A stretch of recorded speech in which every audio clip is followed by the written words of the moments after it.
Just be a moment.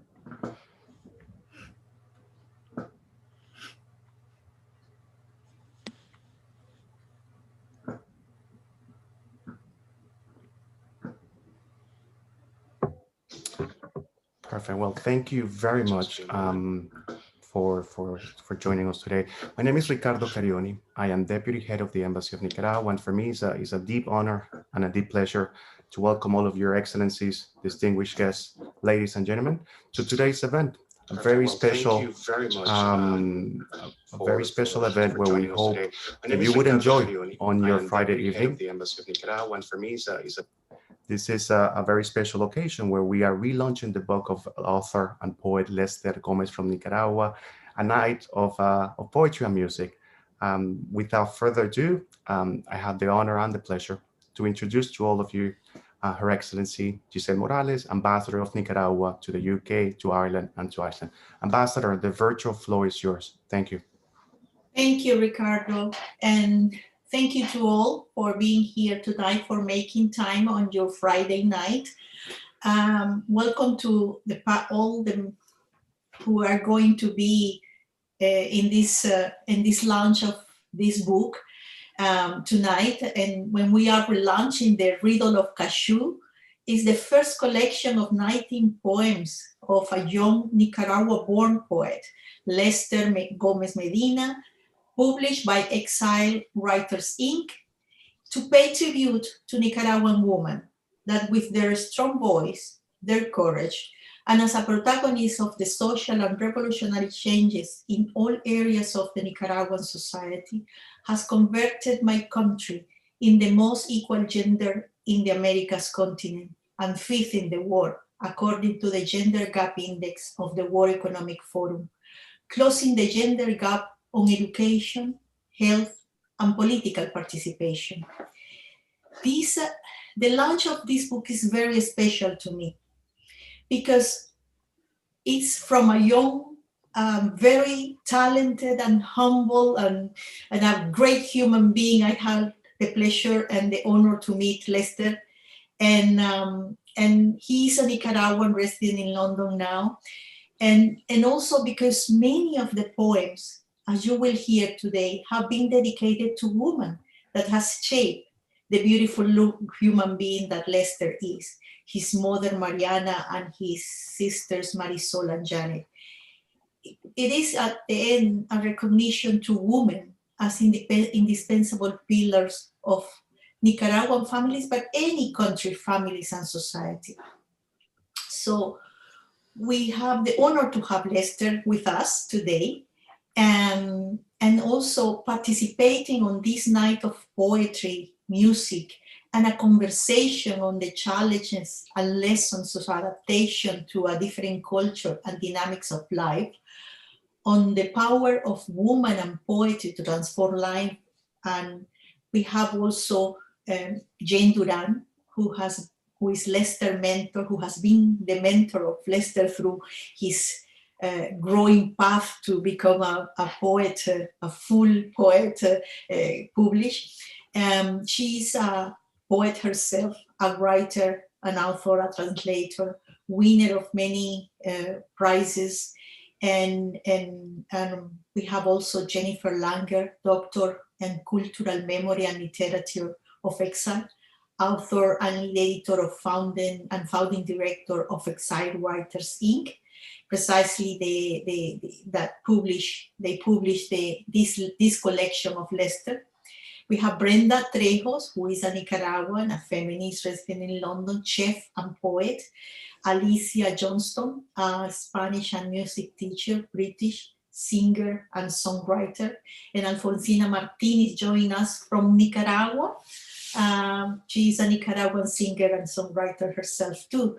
So, and finally, but not because it's least, we have the honor to have my friend, Professor Antonio Martinez Arboleda, who is author, poet, and translator also. He is co-director of the Center of Research in Digital Education of the University of Leeds. and he has been promoting artistic activities, including Transforming with Poetry, 100,000 Poets for Change, and many others, and is the UK delegate for Cratera Revista, a contemporary critic and poetry publication, who will help us guide and navigate the discussion and the whole event, and will introduce properly to everyone. But tonight, I want everybody to enjoy, particularly Lester. I want everybody to enjoy and feel the power of his poetry, and have fun tonight. Over to you, Anthony. Thank you so much, dear Ambassador. It is an honor and a pleasure to be here with all of you, introducing this amazing event, celebrating the power of women and poetry to transform life. My name is Antonio Martínez Arboleda and work at the University of Leeds, and I'm going to try to act as an anchor presenter of this event. When we were organizing this a few weeks ago now, Lester, our friend Lester, was insisting that he wanted to be introduced by Jane, because Jane has been a very important person in his literary life. And, you know, there is a saying that behind every good man, there is a good woman, something like that. And I think in the case of Lester, you're not one of those key people, Jane. So we'd like you to tell us something about Lester. How do you meet him? How do you get to know his work? And tell us something about our protagonist tonight. Okay, well, our protagonist, who was born in Nicaragua, and he left Nicaragua when he was 14 years old. He moved to Costa Rica, and he came to London in 2014. So he's been here for some time. I met Lester when he was, because of the mentoring scheme that Exiled Writers Inc. Have created. And so I met him through that. They assigned me to Lester as a mentor. What is the work, the job, the role of a mentor when it comes to supporting a writer? How would you describe it?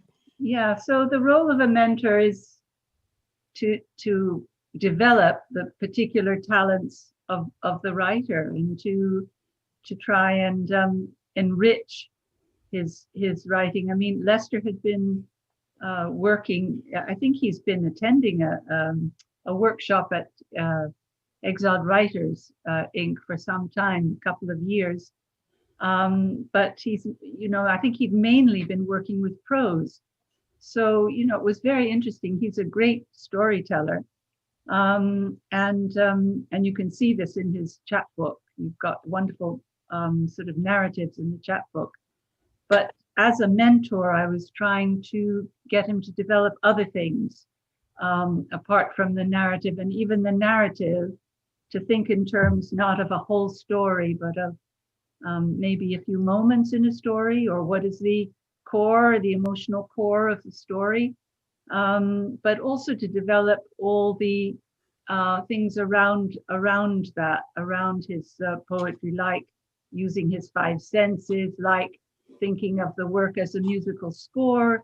You know, even he's writing in free verse, but it's still a musical score, and things like that. So yeah, so the mentoring took the best part of a year. It was about, well, I think we were 9 months working on his, and then it led to his selecting poems for a chapbook. So we started at first just working on the poems, and then he was able to select which were the ones he wanted to get a coherent chapbook together. Mm-hmm. Yeah.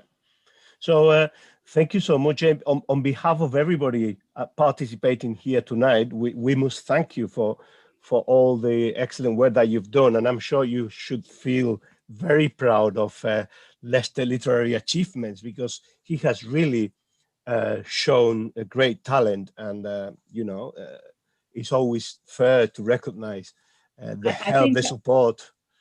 I wanted to say one more thing, which is that Lester and I, we worked in Spanish and English because I'm a Spanish speaker. My father was Spanish.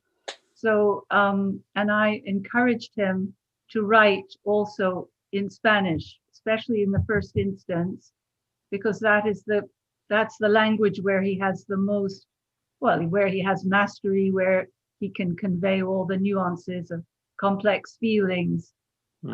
So, you know, we were working in both languages. We were working across the two.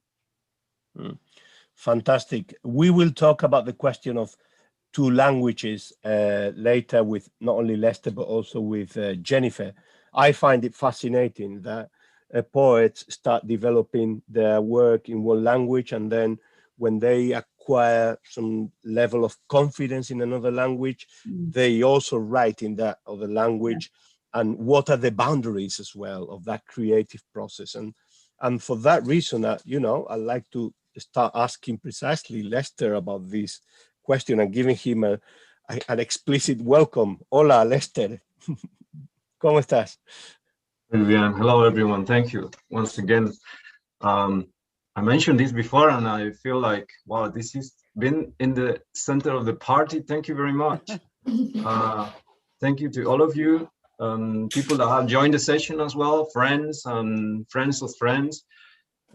Yes, I'm very happy to be presenting this first big step for me, which is a collection of poetry that took time, to work, to dedication, to quality, because I had a great mentor and great people that were behind the project.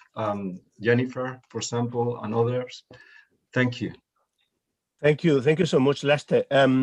We'll talk about the language in a minute, but first of all, this event was conceived as a way of celebrating the power, the influence, transformative power of women. But you and I are men. You know, how can we as men contribute to this celebration of women's transformative power? Can we be feminists? What is your take on all this? I would like to address my answer based on how I have been influenced by by women. Let's start by saying that I come, as one of my female cousins said, I come from a house of matriarchas, 8 aunties, there's 2 uncles, and a lot of cousins and female cousins.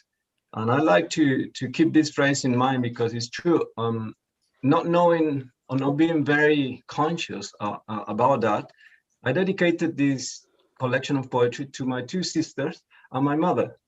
So, and then I realized that most or nearly all the poems I've written and that are in these collections have female characters. So that for me is the best proof of how females have influence in my life, let's say, in general. I don't know, You have answered very well the question. And I agree with you that, you know, empowering women should be something that we all take as part of our responsibilities, our civic responsibilities, whether we are men or women. And totally agree with you on that. And going back to the question of the language, you know, many people in our audience must be wondering, does Lester write first in Spanish and then in English? Does he self-translate? How does he approach, you know, bilingualism in the literary process? I think that you mentioned more or less this. The more you are improving the second language, you are taking more the challenge of tackling an idea to build a poem in a language that is not your first. But I took James, my mentor, advice as something very serious for me, because there is no doubt that in your first language, the idea that you have will come with more strength. So I try to develop that first approach of a poem in my strongest language, which is Spanish in this case.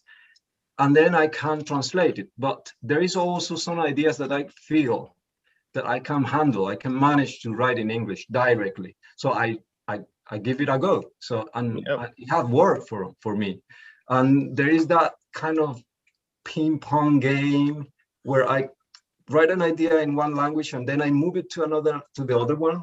and I take it in a second stage, let's say, from that second language, and I bring it back, and I am playing with that to try to improve the text from both languages, which is an incredible process of creation. Yeah, Writing. it is very enriching, and our audience will see that today we're going to have some of the poems written in English and in Spanish, and some of them just in English, as we'll see. Tell us a little bit about your motivation to write and what topics you deal with in your writing. What motivates you? What themes that we can find in your literature? That's a tricky question, but I try to answer. I think that one of my mentors, she's not here today, this is a pity, Catherine Davison, she said this: for being a poet, you have to have some passion, some intensity. You have to be intense, but it's not something that you look for. You are built that way. And in my teenage years, as many people, I attempt to write. But then at university, I did linguistic. And all that background in linguistic has been useful for me to handle language, my first language is Spanish. And then learning a second language for me has been great to combine those skills, transferring from Spanish, and I'm trying to apply what I know from my own language to the second language, English in this case. But the skill of writing is a different thing. So I was never studying to become a writer. It was when I came here in England, and then my English started to improve more and more, and I feel more confident. So I was like gradually improving that part of writing or tackling text in English or in both languages. I don't know if I answered your question. You answered very well, and we will pursue that topic a little bit further with Jennifer after we have the opportunity to enjoy some of your poems and some music as well. I believe that our first poem that you will read for us is Mercedita Under the Rain of 1979. Yes, it is like that. Whenever you want me to start, just let me know, because I would like to. I said this before. This text is very sensitive for me, because perhaps it's the first text that came out of my production, my creation. Even before I met Jane, this text was already done, was written. And it's very special for me because it's one of the females I have been talking about in my families that was the youngest one. If you see, the title of this text is Mercedita, which is Little Mercedes, let's say, and the date in the title, which referred to a very important event in the history of Nicaragua, 1979. And I remember this text was written when as an adult. I remember being a kid, we used to play, my cousin and I used to play at the back of the house where there was a grave with a pink cross. And we never really realized why that cross was there until you realize, you become an adult and you start like finding out what happened. So I try to express that in these poems that I'm gonna read. Okay. Whenever you're ready. Thank you. Yeah, this is the book once again. Mercedita, Under the Rain of 1979. The youngest of my aunts was going to be 15. She asked for a dress and pink shoes. She wanted a day without rain for her birthday party. If Sandino had known, he would have stopped the rain for her, if only for that day, as a gift to Mercedita. Pity that the general was no longer in charge. One night, Mercedita felt the cold. First, it came through her legs. She said she couldn't feel them. The rain clouded her vision. Mercedita heard the sky thunder. She heard a plane passing by. The rain reverberated over the houses like bombs from airplanes, like rifles, bullets bouncing off the roof, like water scurrying houses. And people got wet, Mercedita, like you. Very powerful. Thank you. Well, I believe we have now Brenda Trejos. Hola, bienvenida. Hi everyone. Thank you, Ambassador, for inviting me to this event. Thank you, everyone. I'm going to read the poem for Lester in Spanish. Just give me a second, Brenda. Of course. I'm going to find the sharing of the Spanish text for our audience so that they can follow it in Spanish if they want to. And here it is on the screen. Thank you. Mercedita bajo la lluvia de 1979, en memoria. La menor de mis tías iba a cumplir 15. Pidió un vestido y zapatos rosados. Quería un día sin lluvia para su fiesta de cumpleaños. Si Sandino lo hubiera sabido, por ella habría cesado la lluvia, aunque solo ese día, como regalo a Mercedita. Pero al general ya lo habían destituido. Una noche a Mercedita le dio frío. Le llegó primero a las piernas. Dijo que no la sentía. La lluvia le nubló la vista. Mercedita oyó el cielo tronar. Escuchó un avión que pasaba. La lluvia retumbó sobre las casas como bombas de aviones, como rifles. Balas rebotando contra el techo, como agua escurriéndose en las casas. Y la gente se mojaba, Mercedita como vos. Excellent. Thank you, Lester. This is amazing. Yes, thank you so much. Thank you so much, Brenda. And I believe that now we have a little bit of music with Alfonsina. Alfonsina, hola, ¿cómo estás? Hola, hola, bien, bien. Muchas gracias por invitarme a la reunión. Muy bien. What is the song what is the song you're gonna sing? ¿Cómo se llama la canción que vas a cantar? María Rural. Es un poema musicalizado. Es un poema musicalizado. Muy bien. I'm going to share your screen as well so that our audience can see the poem in English and in Spanish. So whenever you're ready, we can start with your song.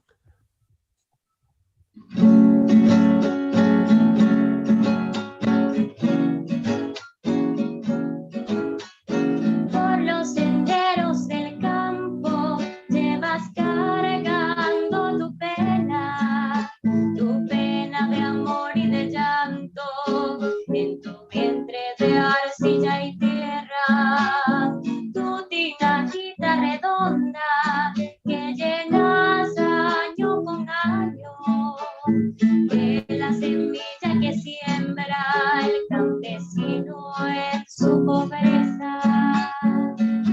Y hoy quiero cantarte, María Rural, oh madre del campo, madre sin igual.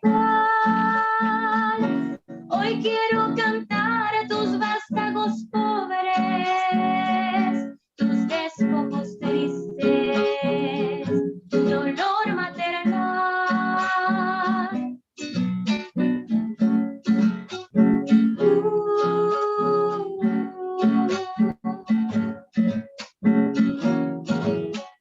Desnutrición y pobreza es lo que a vos te rodea.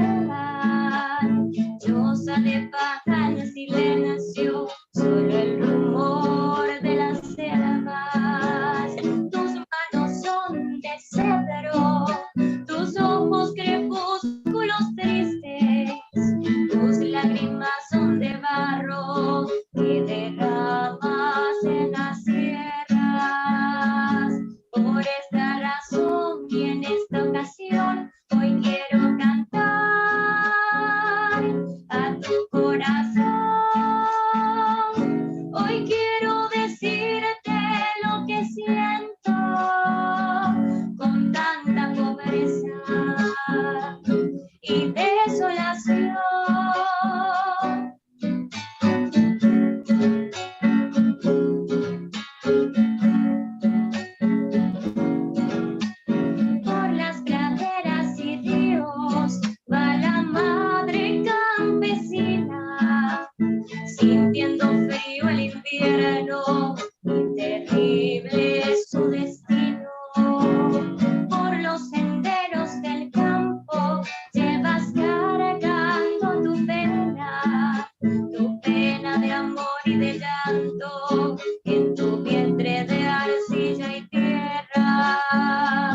Y hoy quiero cantarte, María Rural, oh madre del campo, madre sin igual.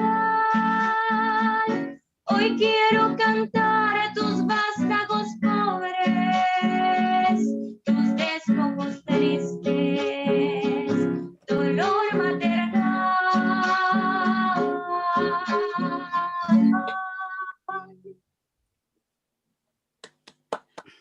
Gracias. Muy bien, fantástico. Alfonsina, muchísimas gracias. Thank you so much. That was wonderful, and the quality was good of the sound as well. Sometimes it's difficult with these new platforms, but we managed to get good sound. Yeah. So fantastic, Lester. I believe we have now. Yes, Giselle. Can I say something just very quickly? That song is very special for women in Nicaragua. It reflects the life of the people, the rural woman, the poverty and all that. But it's important that it was written by a young revolutionary who participated in the liberation of the country in 1979, of the date that Lester was talking about. And she so she died, but she left us with this song that has inspired generations of women. Her name was Arlen Sue. So she was a poet and also a songwriter and a very beautiful woman who gave her life for the new generations of Nicaraguan. Thank you. Thank you, Ambassador. It's very timely, your intervention here, to let our audience know about the background and motives of this song. We will have another song of this nature with Alfonsina later on. And now, Lester, we're back with you. Beautiful song. Yes. Yes. Thank you, Alfonsina. We have a poem. We see your name as Maria Martinez. We don't know who Maria Martinez is, but your name is Alfonsina, right? Yes. Yes. Alfonsina Martínez, yeah. This is María Alfonsina, realmente. María Alfonsina Martínez. Excellent. Muchas gracias. El poder de los Martínez. Okay, so Lester, I'm going to show another poem here on the screen, At the Foot of the Root. Do you want to say something about it first, or? Yes, thank you. These poems, once again, another. I remember you said what inspired me. Many things inspire me. This collection of poems has a kind of thread that is following family tree, house, let's say, childhood, relative, myself, my memories. And one of these, I think that has that sense of whoever had left the place you have been born, I think we never left. And this is what I'm trying to convey in this poem. But this is untitled, At the Foot of the Root. My love is the love of a child. It is rainwater at the foot of the root. The patios of two neighboring houses and the smell of earth on my hands when I was learning to walk. I have not forgotten. How can I get used to having gone if I never left, and my hands and my skin smell of two lands? My love is rainwater at the foot of the root of the Saquanhoche that you can see over there, the flower, and the Guaria Morada that you can see over there, both national flowers of Nicaragua and Costa Rica. At the foot of the root, one gave birth to me, and the other saw me grow. Thank you. We have Lester. Thank you so much. We have some images of the of the pictures, but I was thinking that we would show them later on in another poem. Yes. So that was fantastic. And now we have another poem, Corn Kernels and Pollo Fino. What a combination. Yeah. Tell us about this one. Tell us about this one. Yes, once again, this is proper example of what Jane, my mentor, was saying about storytelling. I think this poem has this feature, and there are three characters here, and one of those is Pollo Fino, which is a nickname of something special in our family. One of the two male of my uncles, and sadly, he behaved in a way that wasn't really appropriate. But this is the thing, when you are dealing with women that are strong, you can do whatever you want and get it away with whatever you do. So this is a good example of that. Let's read it. Okay, let's go for it.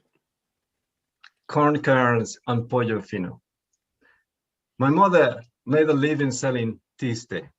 She toasted the corn kernels in a pot on the fire and stirred them with a stick until they were brown in the afternoon for 1-2 hours. She added cocoa beans, cinnamon sticks. In the mill, she ground the mixture to a fine dark brown powder. Every morning, she kneaded the powder with water and made tiste. The courtyard smelled of smoke, toasted corn. The corn in the pot squeaked to the rhythm of the stick. One afternoon, Pollo Fino came to the courtyard, drunk as usual, flapping his wings, singing, Pollo Fino is here. I was reciting the timetables, repeating out loud for mom to hear. 3 times 1, 3.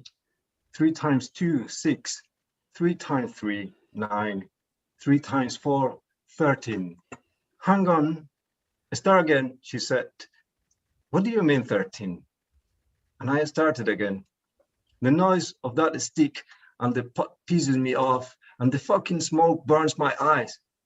Pollo Fino crowded repeatedly. My mother kept on toasting the corn. She whipped the sweat from her brow with a rag hanging from her waist.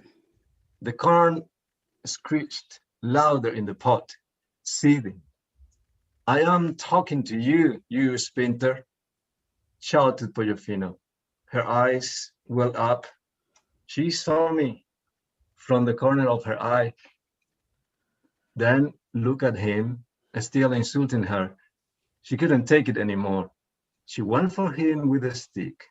Pollo Fino fell to the ground, fluttering, bleeding. My aunts had to get involved. If they hadn't pulled her off him, who knows? We went to bed early, bolting the door from the inside.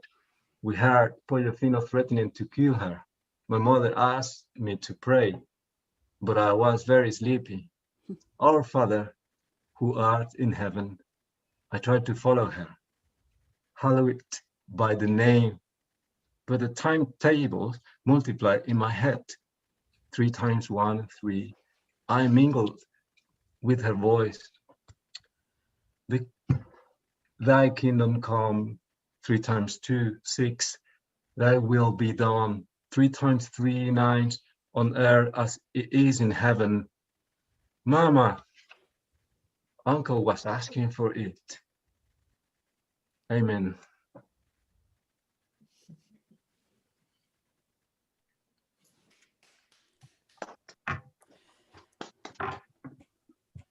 Excellent.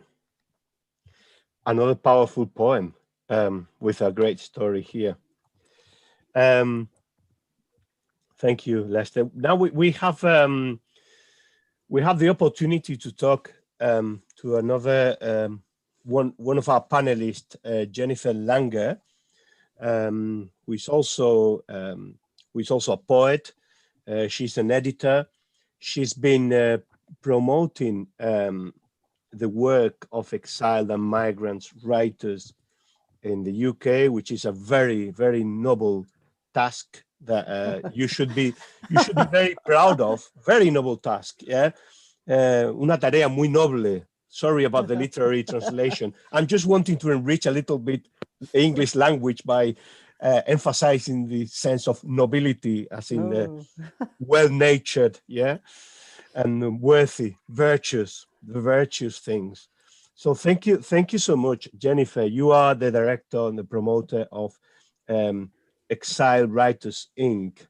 And you have compiled a lot of work by writers like Lester, who who have been in the United Kingdom, living here, have arrived here, and they have actually felt welcome and supported by people like you. So thank you for being here. We have here on the screen some of your edited work, Jennifer. Thank you so much.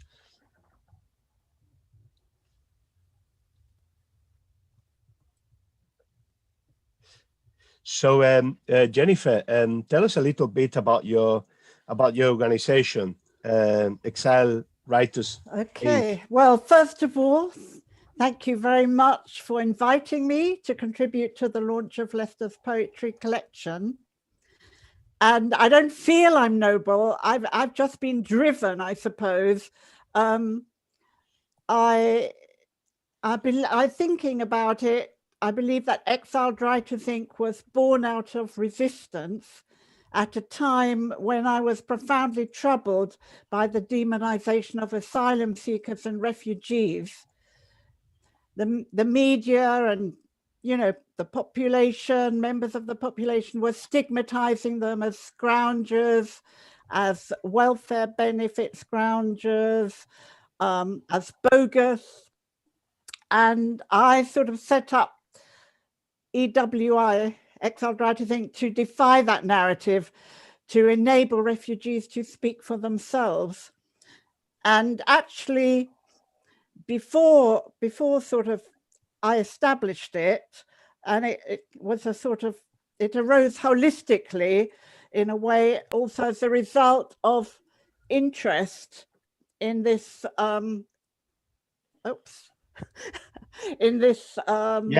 anthology, The Bend in the Road Refugees Writing, which was accompanied by a teaching pack, because I was in the teaching world at the time.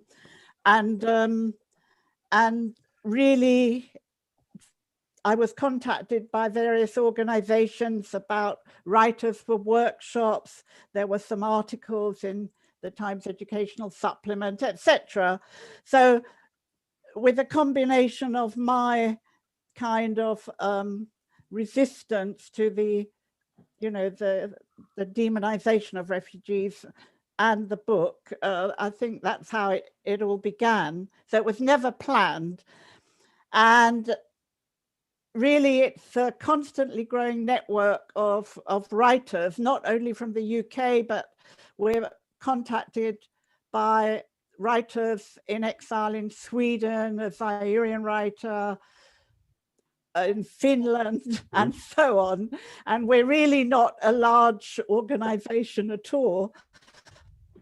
So we bring together writers from repressive regimes and war-torn situations, and then subsequently we also welcomed migrants and exiles.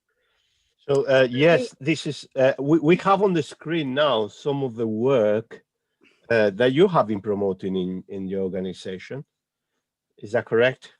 These are the 12 pamphlets by the our recent mentoring and translation project participants, including Lester. You can see his cover in the top right-hand corner. So some are prose, some are poetry. They all had individual mentors and translators. The project was funded mainly by the Arts Council, but also by the Garfield Weston Foundation and the Nina and Roger Stewart Charitable Trust. And we recently completed that project. So that's the background to that. And the idea now is for the writers to self-promote themselves and for us to do our best. Right, this is okay. Every month prior to the lockdown, we held exilic cafe nights at the Poetry Cafe in Covent Garden, and this particular event was to raise awareness about the imprisoned Kurdish poet İlhan Komak. And there you can see Erkut Tokman in his performance poetry role. So yes. Jennifer, I have a question which is linked to the question of the issue of language, dual language, etc. You know, I've been living in Britain for the last 26 years. I speak English on a daily basis, but my first language, the one I learned at home, is Spanish. Like me, there are many other people who arrive in Britain and they have their own language and they start embracing English. And at some point, our literature, our poetry starts being part of the local literature. How do you see this process whereby a writer, Spanish writer, becomes a fully fledged, autonomous, respected language, you know, user and contributor to the language of the country where they live? Yes. Because sometimes I feel that I am, you know, even though I've been now living longer in Britain than in Spain, I'm always going to have the label of being a Spanish writer who tries to write in English, you know. And how do you see this process of change in the exile writers and the migrant I think, writers? yes, language is a key issue. And especially to begin with, we have organized workshops in the community with a roving translator, interpreter, say for newer arrivals who are beginners in English, who write in a different script. So initially they would express themselves in their mother tongue. And it's a very, very gradual process, I think. And as Lester sort of conveyed, the writer themselves needs to be very motivated to express themselves in their mother tongue, and then gradually to convert to English. But the issue is that translation. The issue is translations, because they may not be literal because of the difficulty of accessing language, which is the precise equivalent. And then the writer might declare that that translated text is not really their own text, that it's a distortion. And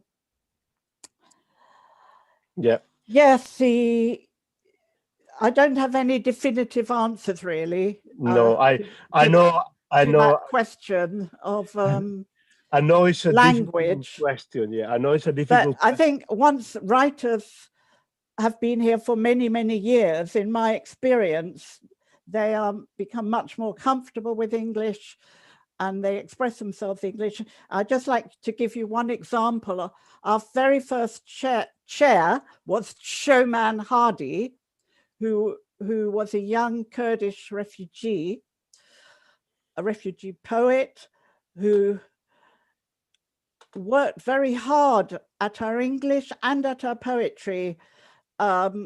She was mentored, she attended many creative writing workshops, she sent her work into literary magazines, she began to be published, she took advantage of all the opportunities she could to read her work.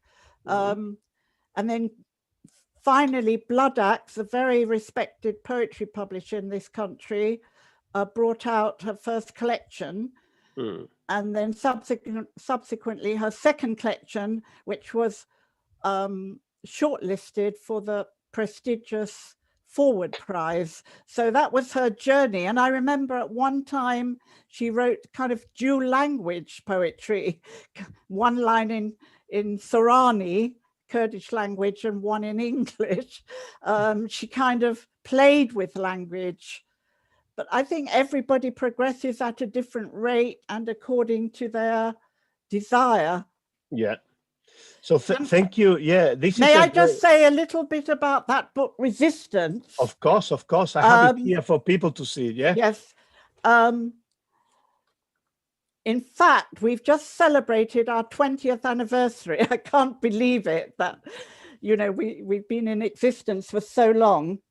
And this anthology challenged the abuse of human rights.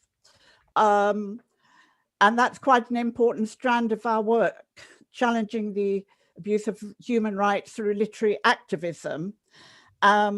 Because in fact, most of the writers involved with us fled from their countries because of oppression, persecution, torture, war, imprisonment, lack of freedom of speech, and more. But even though they're in exile, they remain deeply connected to their country and its struggles. And so to be an exiled writer is to use writing as a tool to speak out against continuing injustice in the country of origin. But with this courage comes risk, even in exile. So recently, we organized an evening with Uyghur poets, you know, the minority Muslim group in China. And also we organized an evening of Chilean poets and poetry of resistance. So that's why we thought we should focus on resistance to mark our 20th anniversary. Excellent. This is a cause that we support as well in many of the events that we organize here in Leeds with Transforming with Poetry and 100,000 Poets for Change. And, you know, I'm very honored, very proud to have this conversation with you because you've contributed so much to many people like me feeling extremely welcome as individuals, as human beings, but also as writers, making this a sort of literary paradise. I think many people who live abroad don't realize how, you know, the atmosphere of tolerance and support and encouragement is here in Britain, thanks to people like you, Jennifer. So, and I wanted to show this because Jennifer also told me that if anybody wants to acquire Lester's pamphlet, you can write to exileWritersInc@gmail.com. And there is a charge of £5, I believe, to pay for the postage. But this is how you can acquire Lester's pamphlet. So thank you so much, Jennifer. We need to listen to more poetry by Lester. Thank you so much. Lester. Hola, ya estamos aquí de nuevo. So we are now going to, but I'm going to read another poem, which this has a different story. Yeah. During the lockdown, the middle of all this pandemic, I received a text message with the word hola, which means hi in Spanish, and I didn't know who the person was. So I then replied the message, and my sister told me, you know, our cousins, she wanted to contact you, and I haven't seen her in many years, since I was a boy and we left the country. So it was very emotional for me to get in contact with this relative that we are the same age, we grew up together, the girl and the boy in this case. And yeah, one more girl in the text, in my poetry. All right, I'm gonna start reading this. The girl and the woman. It was daybreak when we left, quietly, so as not to awake anyone. I took a large suitcase and my backpack. We left with whatever we could carry. Once out in the street, we didn't look back. It was dark. The girl slept in the side room. I didn't go to wake her, to touch her shoulder or tell her I was leaving. I didn't hug her, kiss her on the cheek, or tell her I wasn't returning. I didn't hear her voice. I was told to keep quiet. I bent down to tie my shoelaces Everything stayed back that morning. The neighbor's dog that didn't bark, the freshness of night in the patio, the smell of the iron gate on my hand, the yellow glow of the lamppost light, the road to the station. I slept, distrusting the hours before dawn. You left and left me behind, the woman she now is, in a conversation, told me.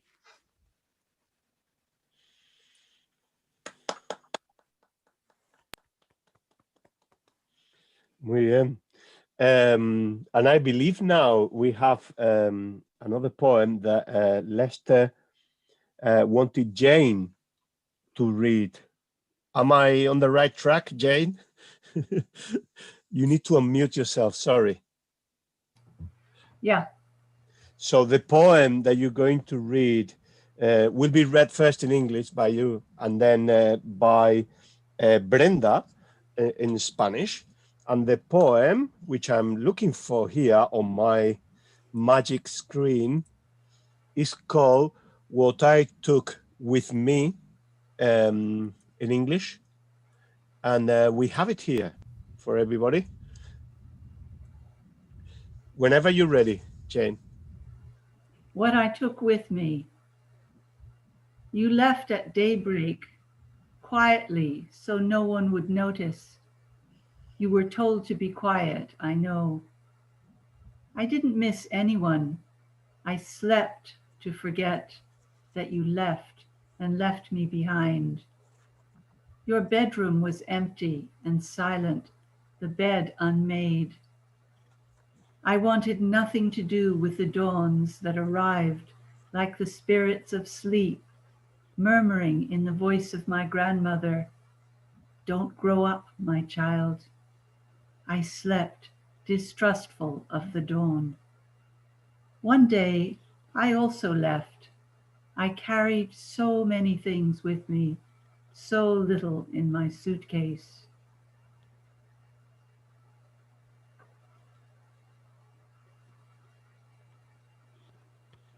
Yeah, the same poem in Spanish, Lo que llevaba conmigo, read by Brenda. Brenda, whenever you're ready.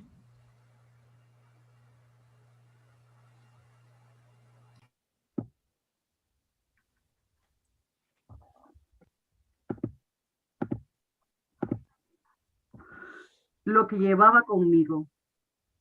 Ustedes se fueron de madrugada, calladitos para que nadie viera. Te ordenaron quedarte callado, lo sé. Yo no extrañaba a nadie, dormía para olvidar que se fueron y me dejaron. El cuarto de ustedes quedó vacío y en silencio, tu cama sin hacer. Yo no quería nada con las madrugadas. Llegaban como espíritus de sueño, susurrando en la voz de mi abuela, no crezca mi niña. Dormía desconfiada de las madrugadas. Un día yo también me fui. Llevaba tantas cosas conmigo y tampoco en mi maleta. I really want to say something.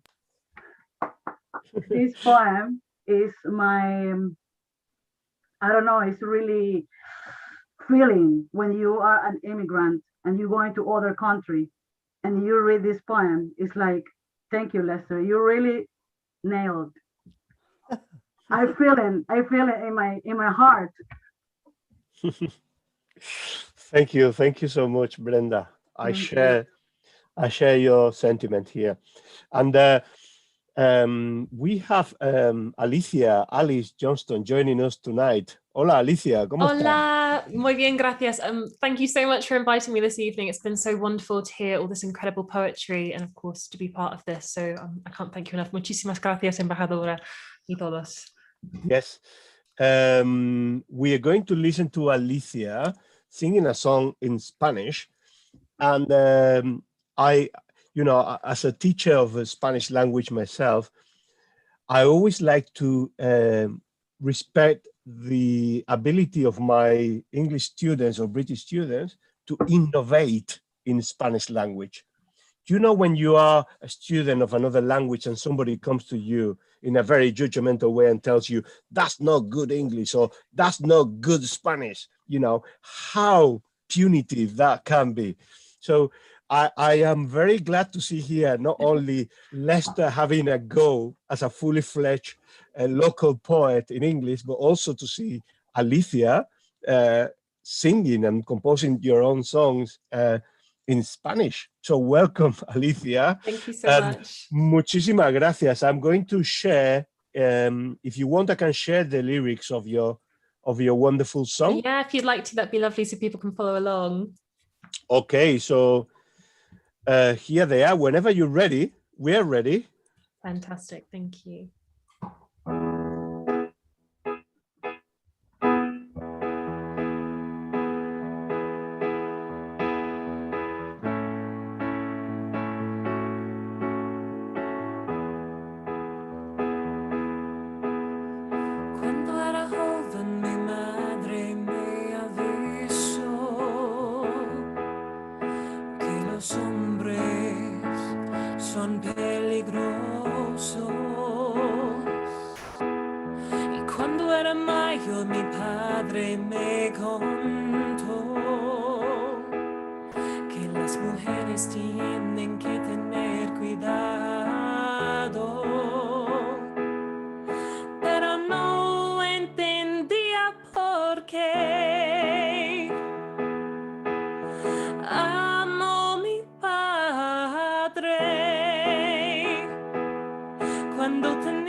De mi futuro, cuidaste más sobre la talla de mi vestido, mientras que dejaste mi hermano hacer lo que quería, porque no es mujer.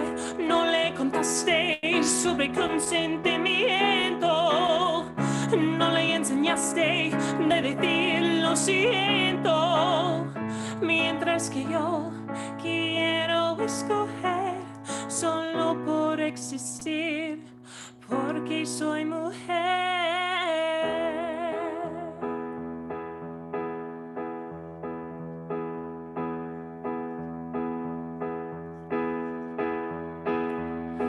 Cuando tenía 15 años mi madre lloró, porque tenía mi primer novio.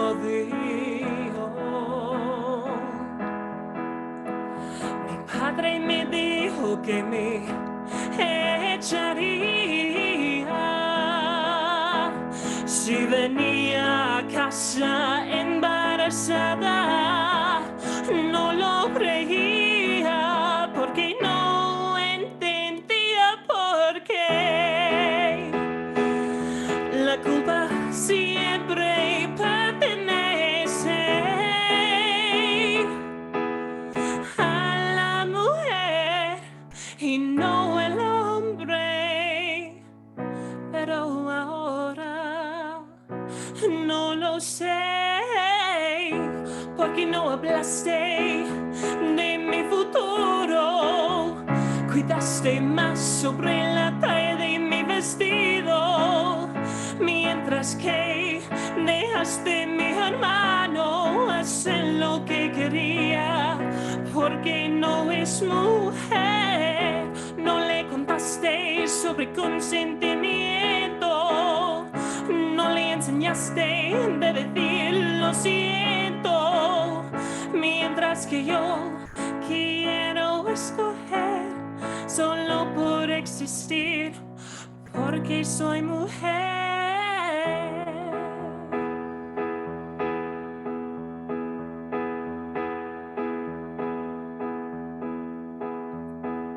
Tenemos que enseñar nuestros hijos, nietos, hermanos y primos que ser mujer es igual de hombre, y escuchar que nos hicimos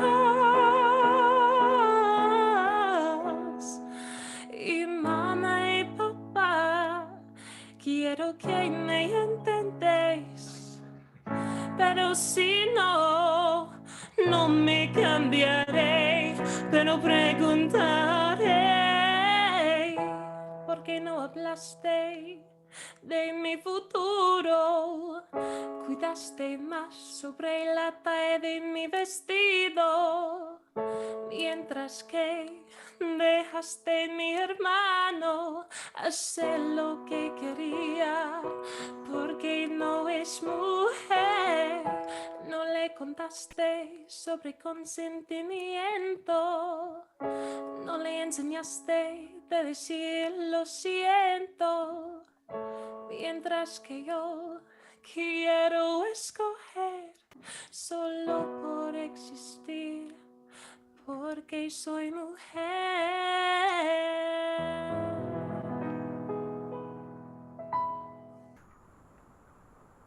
Muchísimas gracias. Fantastic.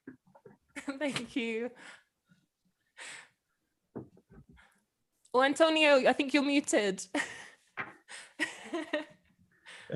You left me speechless. Eres muy valiente. Muchas Muy bien. gracias. Lo siento mucho por la interrupción de Siri en mi iPad. No pasa nada.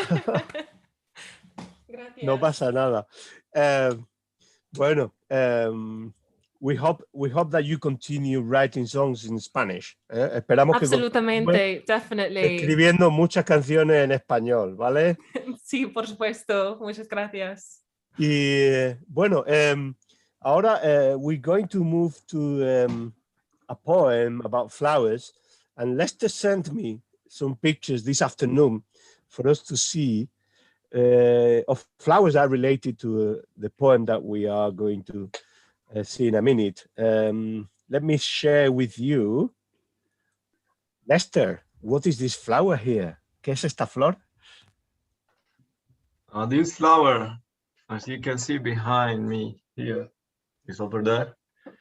That's the national flower of Nicaragua. Sí. It's the frangipani, actually. People know this flower with that name. Yes. And there is another flower that appears in your poem. I believe is this one now. Yeah. Yes. This other flower is over there. This is the national flower of Costa Rica. It's an orchid and it's called Guaria morada or purple. Mm. Preciosa, beautiful. And you sent me also a picture of a little bird here. Who is this bird? This bird is you will find this bird from Mexico, maybe South Mexico to Colombia in South America. So it will live in the whole Central America, but I believe every country gives this bird a different name. In the case of Nicaragua, it is called sinsontle, and it's spelled with different way. In the case of Costa Rica, which is the national bird, it's called yigüiro. So there is terminology, and this is the reason why I wanted to show these images to exemplify what this next poem will tell you, because it's very short, but it has these images that if you are not from this region, you don't know what it is. So just excuse me, I wanted to show you what I mean by using these names in the poem. That's wonderful. That's wonderful. Let's look at the poem, which is here on the screen in English on the left and Spanish on the right. Yes, I will read it. And this poem has this story as well. The inspiration of this poem for me is, in reality, when you are, I call myself a hybrid, culturally hybrid.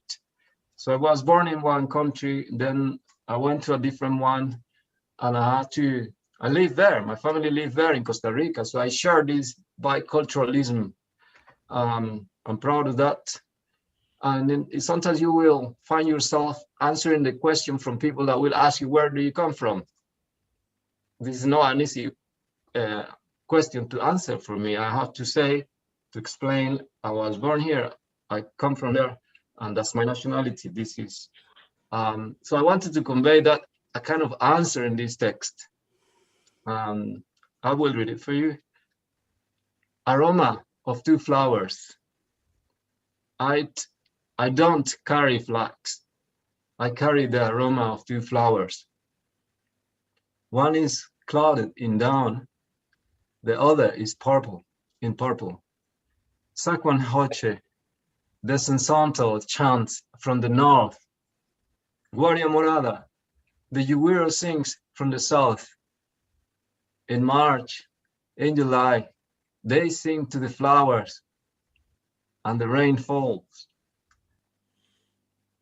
And this is, it's full of images because this bird, people, there is a kind of belief that when this bird starts singing, that has to do with biological process of reproduction, it will do it from April, March to more or less August, July, and it's a period of rain in Central America. So people believe that when the bird is singing, it's because it's gonna rain. So I wanted to use that idea, which is beautiful for me. So now I'm gonna read the version in Spanish.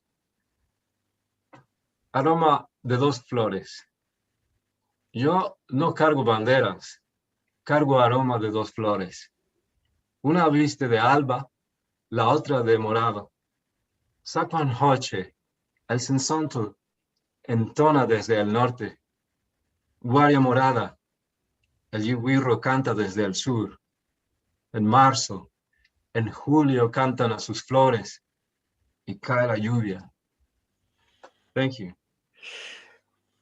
Muy bien, y cae la lluvia como cae tu poesía sobre nosotros, refrescándonos la emoción y el intelecto. Muchas gracias, Lester. I believe now, Madame Ambassador, that we have an opportunity for questions and answers. Yeah, and then at the end we can have another song and perhaps a poem. So, yes, señora Brenda, tiene la mano alzada. ¿Tiene alguna pregunta o comentario que desea compartir? Tengo que decir que no soy yo, es mi tía desde Nicaragua. Muy bien. Sí, nos llamamos iguales. Me parece fenomenal. Bueno, pues, ¿cómo vamos a organizar las preguntas? A ver, tengo aquí el chat. Estoy leyendo muchísimas cosas en el chat. I love the background. Gracias, embajador, por su solidaridad. Felicitaciones. Thank you for sharing your inspiring talents. Poem is brilliant. The book is available in Waterstones. Saludos a la embajadora, música y vida. Thank you so much for everybody's contributions here. And let's see if there are any questions from our audience, perhaps through our chat. If yes, Madam Ambassador. Gracias, Antonio. Yo solamente quería recordar que va a haber una canción precisamente al final con María Alfonsina sobre un sinsontle que pregunta por Arlen. So we are going to listen at the end a song with Alfonsina, María Alfonsina, that will talk about sensontle too, the bird that Lester talked about us. Also, I wanted to say that the challenge is not only for exile, also from migrants that doesn't necessarily are exile, but who come from other countries to make a life or looking for a better life. I would say some of them living a life looking for a better one or another life, and not necessarily linked to politics, but link with life itself. And that challenge of writing in another language is also from the migrants and exile and anyone who lives in a different countries that are not itself. And I think, you know, the work that Jane has done, the work of Jennifer and the work of Exile Writers Inc. that has expanded not only for exile, but also for any kind of migrants, whatever situation they, why they are here, is important to recognize it. It's important to, because it's fostering talent. It's fostering talent. Otherwise, we wouldn't be able to listen, to enjoy it. Wonderful, thank you. We have thank you, Madam Ambassador. We have a question from one of our friends here, Adam Feinstein. Adam says that it's very interesting to hear Jane talking about Lester's poetry as a musical score. Lester, can you say something about this? Is the music very different in Spanish and English? I suppose so, because the languages are so different. Lester. Wow, this is also, I believe that, of course, every language has its own music. I can't handle with the Spanish, and I made music, try attempts, rhymes that will not sound forced or contrived. English is a very musical language, I have to say. Alice can confirm that as a singer. But I try not to challenge too much English language. You know, I want to mention something, a kind of demystification of writing. I don't write as an individual. I have certain skills, but I need the support. Thank you for that reason, to Jennifer and to Jane and all my mentors. So, but you have ideas, you learn the skill of writing, you learn the technique, but you also need those voices that are guiding you. And I have been very, very lucky, because having a mentor like Jane for me, well, thank you, Jane. Once again, you know that. Yeah, because I think that it will just develop in better writing. And of course, I'm motivated. Of course, I'm trying to be committed, but I like it. So, but music is something that every language has. But I try to get the support from the native. Once I write a piece and I translate it myself, any native can help, you know. I ask for help to this friend, to this other friend, and they help me to improve the text. And I feel so that's another way of building writing, creative writing. Thank you, Lester. We have another question here from Julia Leach. Hi, Lester. Do you think that in the future your poems may reflect your move to the UK? Absolutely. I actually had a poem in the collection, this one. It is called Margate. One of the striking image I have seen in this country. Margate is the coast. And I went once during the middle of the pandemic, let's say, and I saw a beautiful sunset that made me like put in perspective parallel experiences, seeing this sunset here in the sea, in the coast, and remembering what I was used to see as a sunset in the place I come from. So I started to develop an interest in that place, and I wrote a poem that is called Margate, and it's nothing to do with my place of origin. And I believe I have done other texts that are following that line as well. For sure, it will happen. I believe it will.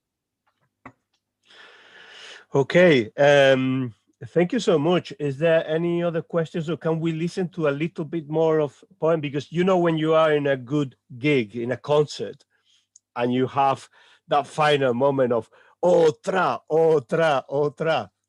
I got here on my screen another poem that I thought would be a good idea to share, and I like this one very much. It's called "The Butterfly in Your Hair."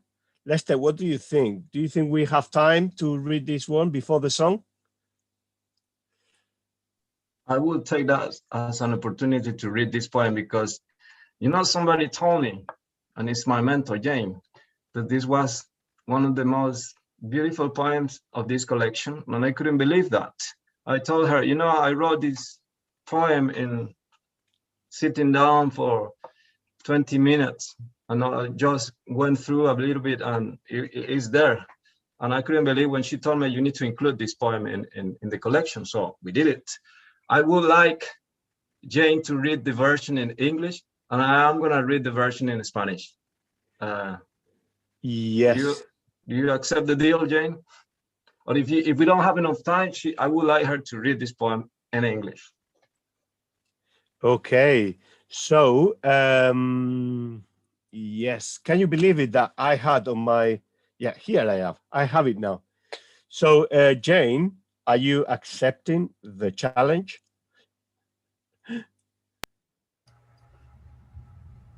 Okay. Okay, you got it there? Yes. The butterfly in your hair. I heard you say you were afraid of butterflies, that you were not amused to feel them fluttering. However, you said you liked them a lot. They were beautiful, especially the blue ones. But you were afraid of them. They were unpredictable. You were not in control. That feeling of their wings on my skin, my cheeks. The deal was for you to close your eyes and tell me what to do. You'd be in control. I'd be the butterfly. Fly away, you said, and so it was. But the flight went round in circles, and nearby, fluttering in a spiral, like a blue butterfly, my hand came to rest on your dense hair, deep like that night, and my fingers glided stealthily, warm, like the air beaten by the wings of the same bluish butterfly.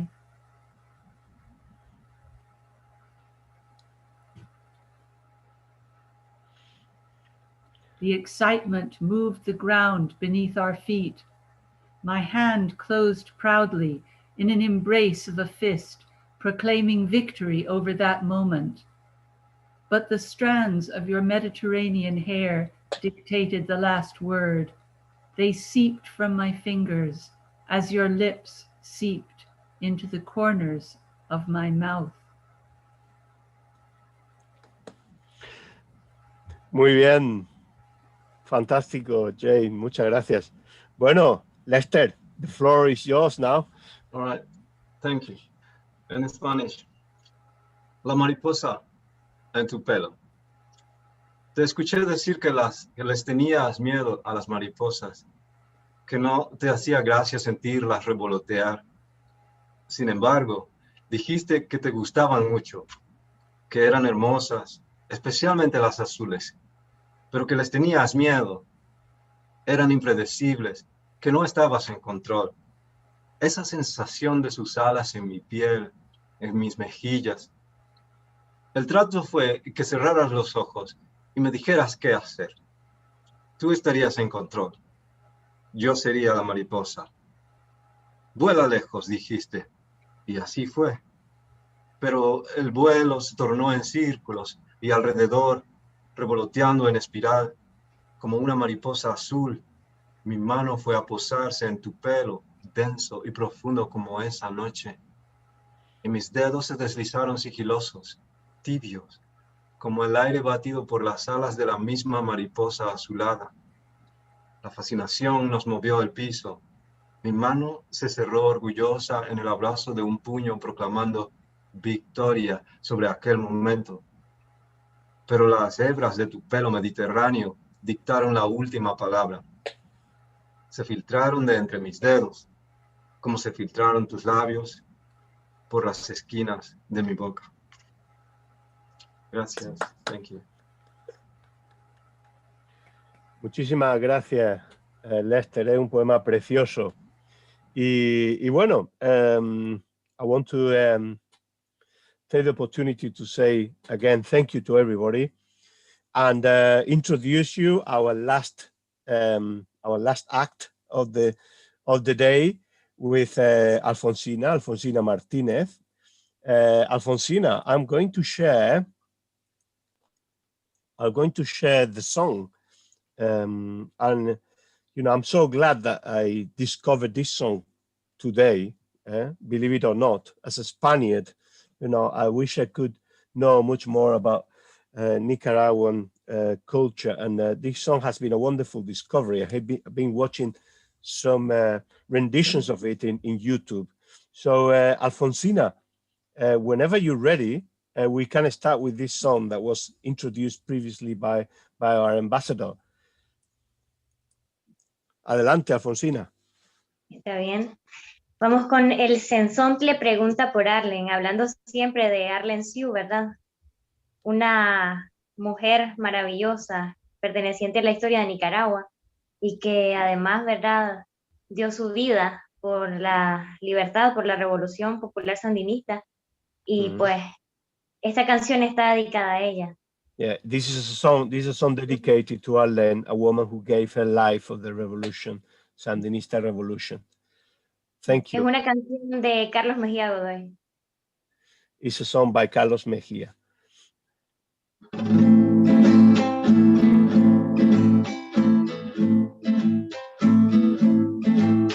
Compadre, guarda barranco, hermano de viento, de canto y de luz. Decime si en tus andanzas viste una chavala llamada Arlen Siu. Yo vi de Sensontle, amigo, una estrella dulce en el cañaveral, saeta de mil colores, entre los rumores del pajonal. Enterró en el hueco de su guitarra el lucero limpio de su corazón. Se corría arriba pa' la sabana como un lirio de agua serenito. Dice Martiniano que en la montaña revolucionario todo es allí, que anda clandestina una mariposa y su responsable es un colibrí, que anda clandestina una mariposa y su responsable es un colibrí.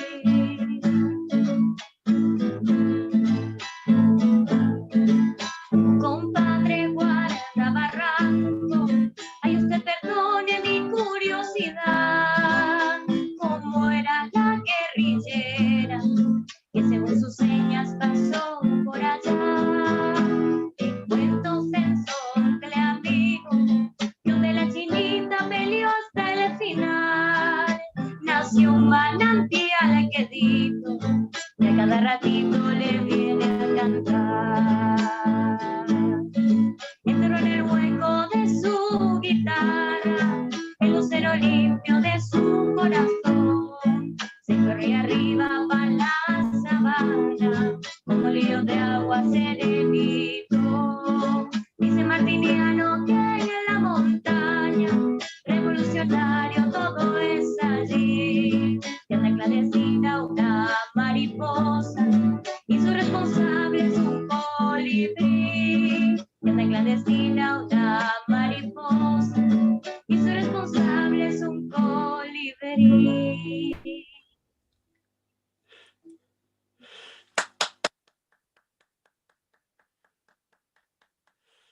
Muchísimas gracias. A clandestine butterfly led by a colibri in the revolutionary mountains. What a joy of song. So I think we are now reaching the end, but we're going to pass you with our ambassador of Nicaragua, Giselle.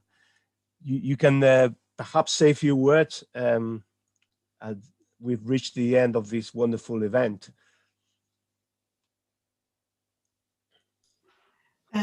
Thank you, Antonio, and thank you everyone for this.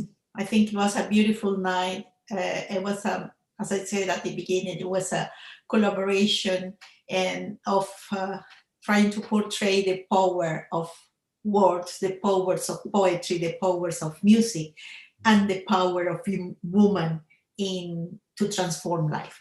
I think Lester has shown how important woman has been in his life, and his poetry reflect that.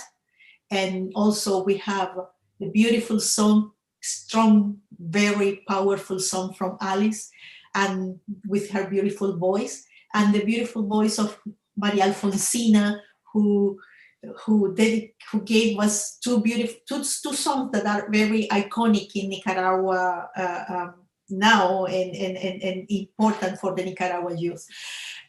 Thank you, Brenda, also, because your voice as a Nicaraguan woman reflects reading Lester poets couldn't be better.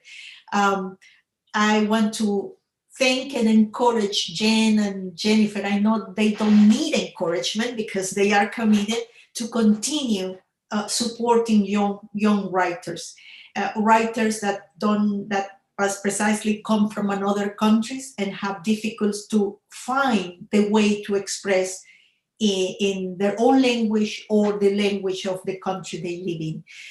And I think, your work is reflecting how is good, has been done very, very well with Lester. Of course, he has the talent, he has the courage, he worked very hard through this path, but it also has been motivated by both of you. And finally, Antonio, thank you, because you have guided us, you have put this kind of guide us through for the enjoyment of everyone. Lester, my last word to you is continue, please. Please continue writing. Please continue in Spanish, in English, in the language that you want, because you are a poet. That's the truth. So if you want to say something to the audience and be yours the last word, not mine, because this is your night, please do so. Thank you very much. All these words encourage me. Certainly they do. And I added to the motivation I have to carry on. At the beginning, Antonio was asking me what motivates me to write. I think it's in my soul to express myself. I think that poetry has helped me personally to process experiences that can be hard in life, but also that have been good. And that's the idea for me to also to kind of pass a message on to others that are gonna read my poetry, hopefully. And yeah, thank you to these projects that, for example, the one that was run by Exile Writers Inc., that it wouldn't be possible for me to have this first individual material published without the support that they gave me. Thank you to Jane, thank you to Antonio, thank you to you, Ambassador, thank you very much, because this was your idea. I just joined forces with you, and I'm very glad that the event went very well. Thank you to all those that have attended this evening. And he says also that my poetry sometimes could be personal, revealing things or secrets from my family. I don't see it that way. I'm trying to be respectful with the writing I do.